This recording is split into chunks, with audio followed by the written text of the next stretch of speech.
All right, let's dive right into a clinical mystery.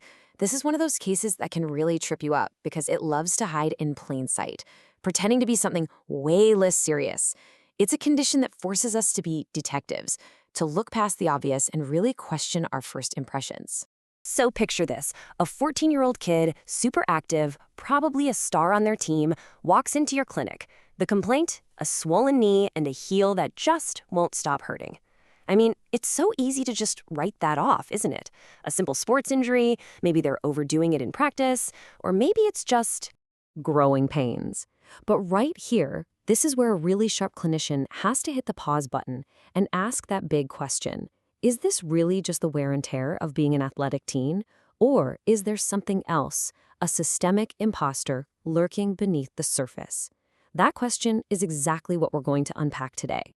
To solve this, we're going to frame it like a classic board exam question. Think of it like a police lineup. We've got 4 statements here about a condition called juvenile ankylosing spondylitis, or JAS. Now, 3 of these statements are telling us the truth. They're reliable witnesses. But one of them is an imposter trying to throw us off the scent. Our job is to find the lie. Okay, here's our lineup. The key word here is exception. We're looking for the one statement that is not true about JS. Is it about who gets it, when they get it, what the pain feels like, or where the disease actually starts? Let's bring each suspect in for questioning. First up to the plate, we have statement A. Does juvenile ankylosing spondylitis really show up more often in boys? Let's see what the evidence says.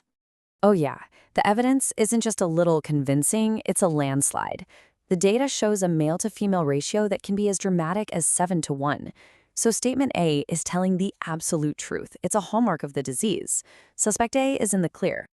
All right, let's bring in our second suspect, statement B. This one's all about timing. Does this disease really crash the party right in the middle of those awkward teenage years, somewhere between 10 and 16? You bet it does. As you can see on this timeline, that classic patient, our 14-year-old athlete, lands smack dab in the middle of this peak window. This is the prime time for this disease to first rear its head. So statement B is also telling the truth. Suspect B is cleared. Now for suspect number 3, statement C.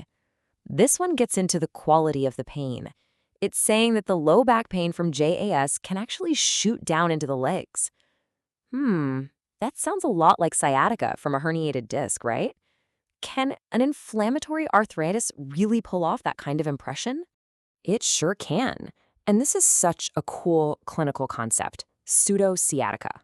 What's happening is that the inflammation in the sacroiliac joints, that's where your spine plugs into your pelvis, gets so angry it can irritate all the nerves nearby, sending pain right down the back of the legs. It feels just like a disc problem, but it isn't. So statement C is also true. Well, that only leaves one suspect standing, suspect D. And right here, we found our imposter. The statement that the disease usually begins in the spine is the big lie. That's how it works for adults. In kids, it's the complete opposite. The disease starts out in the periphery, in the knees, the ankles, the heels, and then it works its way inward, towards the center. This is the single most important difference between the juvenile and adult forms of the disease. So now that we've caught our imposter, let's dig into the why. What's actually going on inside this young athlete's body that's causing this whole mess, this attack on the periphery? Let's follow the breadcrumbs of the inflammatory pathway. So it often starts with a genetic lottery ticket, most famously the HLA-B27 gene. For some reason, this gene can set the stage for an immune system mix-up. But the attack isn't on the joint itself, it's on the antices. You can think of the antices as the biological anchor points where your tendons and ligaments hook into your bones. The immune system messes up and attacks these anchors, which triggers a massive inflammatory chain reaction. That's what causes all the pain and swelling. And in kids, the heel is often ground zero for this whole process. So how do you actually put the pieces of this puzzle together? Well, you have a 3-part toolkit. First, clinically, you're looking for that textbook picture, a young guy with arthritis in just a few joints, and most importantly, that heel pain, which we call enthesitis. Second, lab work. Testing for HLA-B27 can be a game changer. And third, imaging. And let me be clear, MRI is king here. It blows old-school X-rays out of the water because it can see the inflammation years before any permanent bone damage shows up. Now, this is where it gets really fun. To understand this condition even better, we can look to some pretty unexpected places, all the way from the Australian outback to the Nobel Prize ceremony in Stockholm. Just think about it for a second. For a kangaroo, whose entire existence is built around the power of that massive tendon in its heel, enthesitis would be game over. Or an ibex trying to balance on a tiny cliff edge, you think it could do that with inflamed joints in its feet? No way. Even vets know this. When a young horse has an inflammatory issue, they look at the legs, the periphery, first. The animal kingdom just screams this periphery first rule at us. You know, the whole idea of your body attacking itself was a wild concept once. It was a Nobel laureate named Paul Ehrlich whose work over 100 years ago gave us this concept of autoimmunity, an immune system that makes a mistake, that errs, and attacks its own team. And that's exactly what's happening at the entheses in JAS.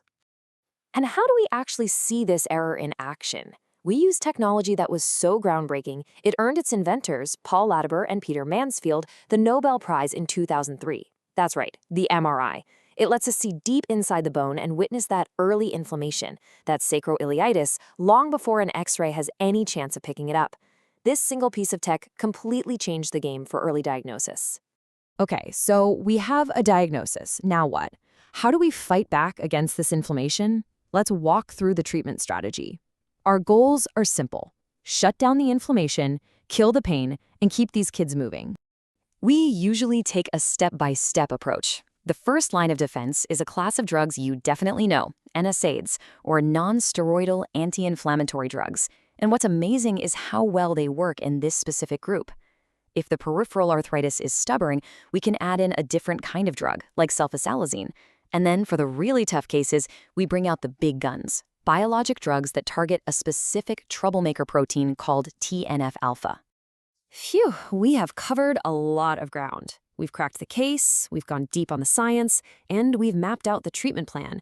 So let's wrap this all up into the most critical, high-yield intel you need to take with you. All right, here it is, the cheat sheet. Number 1, juvenile AS starts in the periphery, not the spine. Number 2, heel pain is your red flag. Number 3, your classic patient is a teenage boy. Number 4, the HLA-B27 gene is a huge piece of the puzzle. And number 5, NSAIDs are your go-to first move, and they work incredibly well. And look, if your brain is totally full and you can only remember one single thing from this entire breakdown, make it this mnemonic. JPA, juvenile, is peripheral before it's axial. That little phrase will cut right through the noise and help you spot the imposter every single time. And that brings us right back to where we started, but with a brand new set of eyes. So the next time a young athlete limps into your clinic with a swollen knee, you'll know exactly what to do.